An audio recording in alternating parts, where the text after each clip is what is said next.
Nachádzame sa v električke typu T1, rok výroby 56-57.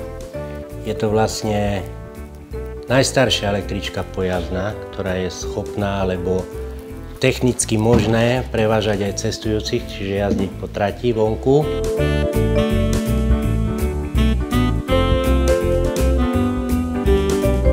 Tu môžeme vidieť komfort vodiča v 50. a 60. rokoch, kde ten životný priestor bol ozaj maličký. Jednoduché ovládanie na nohu, tzv. Mŕtvý muž. To vlastne vodič musel mať stále zatlačené, aby tá električka išla. Ak to pustil, spadli koľajové brzdy, električka sa zastavila. Čiže tzv. Tlačítko bdelosti alebo pedál bdelosti. Jednoduché ovládanie, brzda, jazda, obrovské, mohutné. Jednoduché vypínače, štartovanie dvoma gombíkmi. Keď mu noha trpla, tak čo robil? Nič, musel to tam mať, ináč zastavil, hej. Do cirka 75.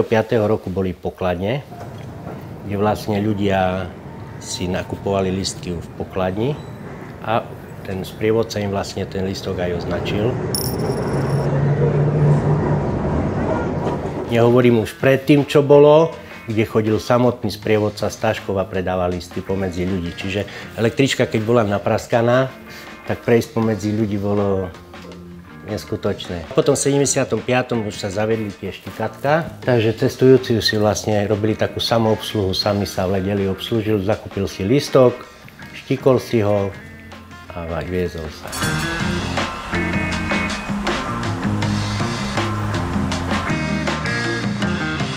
Na státe nikdy nebola nejaká určená miera, 24 dokonca sedadiel, lebo keď napíše, že 69 ľudí tu malo stať, tak tu išlo možno aj 100, hej. Keď sa chceli niekam dostať, tak museli sa potlačiť. Klimatizácia boli len tieto okná a to stačilo. Ľudia sa potrebovali prepraviť do práce, do školy a to vyhovovalo. No, číslovalo sa, samozrejme. Jeden čas to robili gelenskí pracovníci, tzv. Posunovači, načíslovali pred jazdou, pred výjazdom, ranným výjazdom na linku. A potom už vodiči, ešte boli niektoré linky, ktoré vlastne na konečných si menili číslovanie, takže to už si robili vodiči. Si to prečíslovali, prekodovali zase tie strojčeky, označovače a pokračovali ďalej.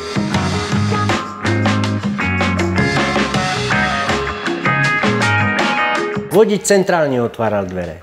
Všetky dvere otvoril, kto stihol, nastúpil, kto nie, nenastúpil. Ľahšie na opravu alebo na takú technickú údržbu sú asi takéto staršie, jednoduchšie. No, na údržbu asi áno, ale tu je, hovorím, veľmi veľa tých mechanických vecí, čiže stykačov, zrýchlovač a podobné veci, kdežto na tamtých električkách je ten nadradený systém, všetko je ovládané modulmi, ktorý má nadradený systém počítač nejaký centrálny, ten vyhodnocuje, čo sa mu zadá, čiže všetko je elektronika. A na sobotu, nedeľu sa rozpájali električky, aby sa ušetrilo.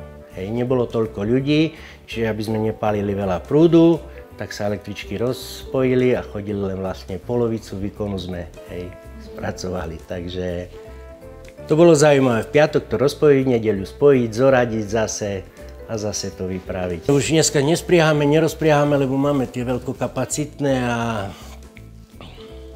už to nie je podstatné.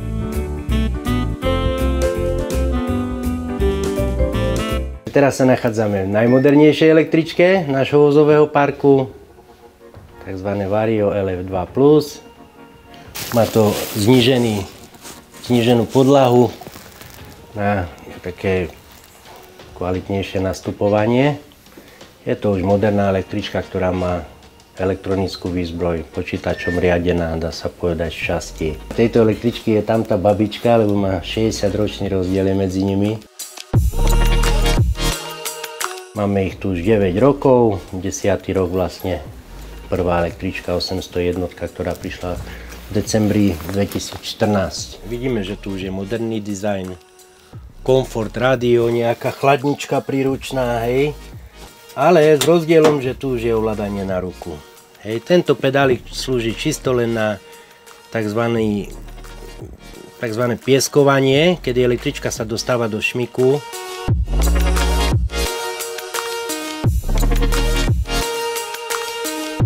cestujúci si ovláda sám to otváranie dverí na základe podnetu vodiča, ktorý vlastne odblokuje tie dvere a vodič už si len sleduje ten výstup-nástup, buď to na kamerovom systéme alebo v zrkadle a cestujúci si vlastne tie dvere otvorí sám. Čiže sa tie dvere vlastne otvoria len, ktoré potrebujú teplo, nevniká teplo, respektíve nevniká teplo do voza.